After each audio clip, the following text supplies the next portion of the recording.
अभी सितारों की दुनिया में राज करने वाली फिल्म अभिनेत्री ने अब सनातन की राह पकड़ ली है। अभिनेत्री ममता कुलकर्णी ने संन्यास दीक्षा लेने के बाद संगम तट पर अपना पिंडदान किया और पट्टाभिषेक के साथ ही ममता अब महामंडलेश्वर ममता नंदगिरी बन गई है।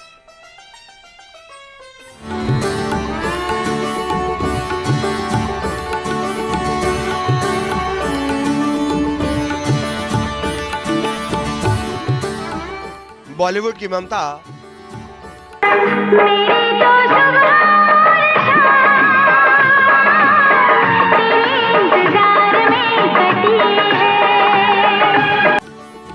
महाकुंभ में बनी महामंडलेश्वर।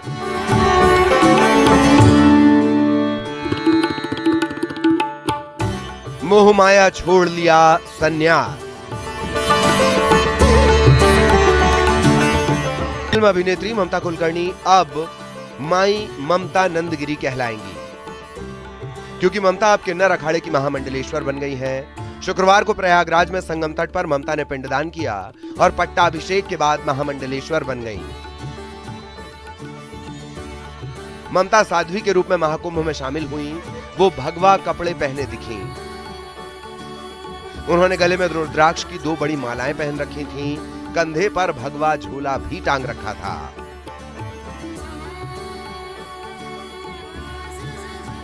मैंने 23 साल तप किया है। मेरे गुरु श्री चैतन्य गगनगिरी नाथ, ये भी चुना अखाड़े से ही है। और मैं लक्ष्मी श्री नारायण त्रिपाठी डॉक्टर से 2 साल में संपर्क में थी और उन्होंने मेरी 23 साल की तपस्या को समझा और जगत गुरु महेंद्र नंद तिवारी ने मेरी परीक्षा ली 2-3 दिन से कि मुझे कितना ज्ञान तप और ब्रह्म विद्या के बारे में क्या जानकारी थी, ये मुझे नहीं मालूम था। ये 3 दिन से मेरी तपस्या जो 23 साल की थी उसका इम्तिहान चल रहा था और मैं उसमें पूरी तरह उत्तीर्ण हो गई। मुझे कल से ही महामंडलेश्वर बनने का न्योता मिला था। 53 साल की ममता कुलकर्णी शुक्रवार सुबह ही महाकुंभ में किन्नर अखाड़े पहुंची थीं। उन्होंने किन्नर अखाड़े की आचार्य महामंडलेश्वर लक्ष्मी नारायण त्रिपाठी से मुलाकात कर आशीर्वाद लिया। दोनों के बीच करीब 1 घंटे तक महामंडलेश्वर बनने को लेकर चर्चा हुई। इसके बाद किन्नर अखाड़े ने उन्हें महामंडलेश्वर की पदवी देने का ऐलान किया। इसके बाद महामंडलेश्वर लक्ष्मी नारायण त्रिपाठी ममता को लेकर अखिल भारतीय अखाड़े के अध्यक्ष रविंद्र पुरी के पास पहुंची। ममता और पुरी के बीच काफी देर तक बातचीत हुई। इस दौरान किन्नर अखाड़े के पदाधिकारी भी मौजूद रहे। फिर उनके महामंडलेश्वर बनाने की प्रक्रिया शुरू हुई। किन्नर अखाड़े ने ममता को महामंडलेश्वर बनाए जाने को लेकर पूरी गोपनीयता बरती। नहीं, सेनाबंद नहीं, मैंने तो 2000 से मेरी तपस्या शुरू की। आज मुझे 23 साल हो गए। ध्यान तप और ये जो महामंडलेश्वर की उपाधि होती है, ये मेरी परीक्षा ली गई। सब महामंडलेश्वर लोगों ने मेरी प्रश्न मुझे पूछे, मेरी अभ्यास के, जिसको हम लोग बोलते हैं परीक्षा ली, मेरी अभ्यास की। 23 साल मैंने क्या तप किया, मैंने ध्यान क्या किया, तो हर प्रकार के प्रश्न से मैं पास हो गई, उत्तीर्ण हो गई। तब जाके मुझे महामंडलेश्वर की उपाधि प्राप्त हो गई। सवाल है कि आखिर क्या होता है पट्टाभिषेक, तो वो भी आपको बताते हैं। दरअसल अखाड़ों में कुछ विशेष साधु संतों को विशेष जिम्मेदारी दी जाती है। ये जिम्मेदारी पदवी के साथ जुड़ी होती है और इस पदवी के दिए जाने का ऐलान ही पट्टाभिषेक की प्रक्रिया कहलाती है। इसे आसान भाषा में ऐसे समझिए कि जैसे किसी व्यक्ति को राज्य संभालने के लिए उसे तिलक लगाकर मुकुट पहनाया जाता है, फिर उसे सिंहासन पर बिठाया जाता है और माला पहनाकर उस पर फूल अक्षत बरसाए जाते हैं। ठीक इसी तरह से संत समाज में भी किसी विशेष साधु या संत को जब कोई जिम्मेदारी दी जाती है तो उसका स्वागत और सम्मान किया जाता है। इसके लिए कुछ कायदे कानून भी हैं जिसे सबको मानना होता है। तो हमने सारी शर्तें रखी कि संन्यास लेना पड़ेगा, आपको पूर्ण रूप से आपका दूसरी दुनिया छोड़ के हमारी दुनिया में रहना पड़ेगा। अगर कोई धार्मिक आपको कैरेक्टर मिलता है तो आप कर सकती हो, क्योंकि किसी की कलाकारी में हम रोक नहीं लगाएंगे। सबको जो भी सनातन के ध्वज में आएगा हम उसको आगे लेके चलने का प्रयास करेंगे।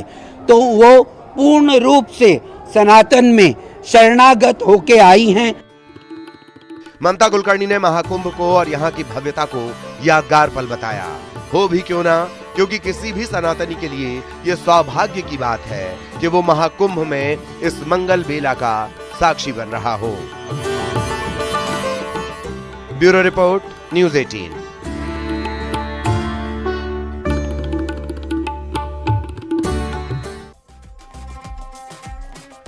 मोह माया छोड़ महामंडलेश्वर बनी अभिनेत्री ममता कुलकर्णी 90 के दशक में टॉप हीरोइन में शुमार थीं। अपने 10 साल के करियर में कई हिट फिल्मों में बड़े बड़े एक्टर्स के साथ, सुपरस्टार्स के साथ उन्होंने काम किया। इतना ही नहीं, गैंगस्टर की गर्लफ्रेंड से नाता जुड़ते ही ममता कुलकर्णी को विवादों ने भी घेर लिया था।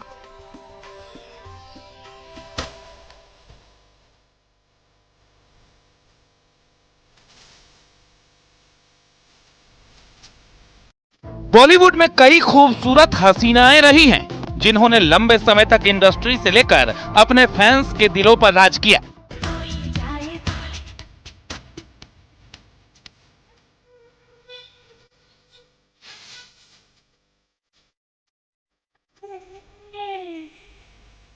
उन्हीं में से एक 90 के दशक की टॉप एक्ट्रेसेस में गिनी जाने वाली खूबसूरत हीरोइन का नाम है ममता कुलकर्णी,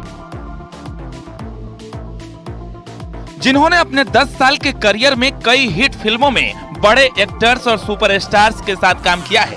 हालांकि 2002 में उन्होंने हमेशा के लिए इंडस्ट्री को अलविदा कह दिया, जिसके बाद वो किसी फिल्म में दिखाई नहीं दी।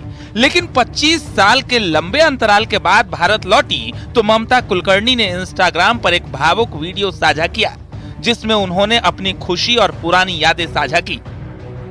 शाहरुख खान और सलमान खान के साथ करण अर्जुन जैसी फिल्मों में अपने शानदार अभिनय के लिए मशहूर ममता कुलकर्णी 90 के दशक में आशिक आवारा, बाजी और चाइना गेट जैसी ब्लॉकबस्टर फिल्मों में काम करके घर घर में मशहूर हो गई। अपने बोल्ड व्यक्तित्व और ग्लैमरस छवि के साथ वो अपने समय में एक सनसनी थी। उन्होंने आमिर खान, शाहरुख खान और सलमान खान जैसे बड़े सितारों के साथ काम किया। इतनी स्टारडम के बावजूद ममता ने 2000 के दशक की शुरुआत में बॉलीवुड छोड़ने का फैसला किया और विदेश में एक शांत जीवन की तलाश की। इंडस्ट्री से उनके अचानक गायब होने से कई अटकलें लगाई गईं और उनका नाम कभी कभी विवादों के सिलसिले में सामने आया। ममता पर आरोप लगाया था कि उन्होंने केन्या में एक अंतर्राष्ट्रीय ड्रग ग्रुप से बात की थी। बताया जाता है कि इस मीटिंग में उनके साथ विक्की गोस्वामी और बाकी आरोपी भी मौजूद थे। ममता कुलकर्णी ने 2000 करोड़ रुपए के ड्रग मामले पर अपनी सफाई भी दी और कहा कि विक्की गोस्वामी के गलत कामों से उनका कोई संबंध नहीं है। ममता ने बताया कि 2015 में वे विक्की से मिलने केन्या गई थी, लेकिन उनके कामों के बारे में कुछ नहीं जानती थी। ममता कुलकर्णी का कहना है कि कोर्ट ने उन्हें निर्दोष करार दे दिया है। फिलहाल अब ममता कुलकर्णी गैंगस्टर की गर्लफ्रेंड का नाता तोड़ चुकी हैं और जीवन के दूसरे अध्याय में प्रवेश कर चुकी हैं। अपनी जड़ों से फिर से जुड़ रही हैं और अपनी आध्यात्मिक यात्रा को आगे बढ़ा रही हैं। Bureau report, news 18।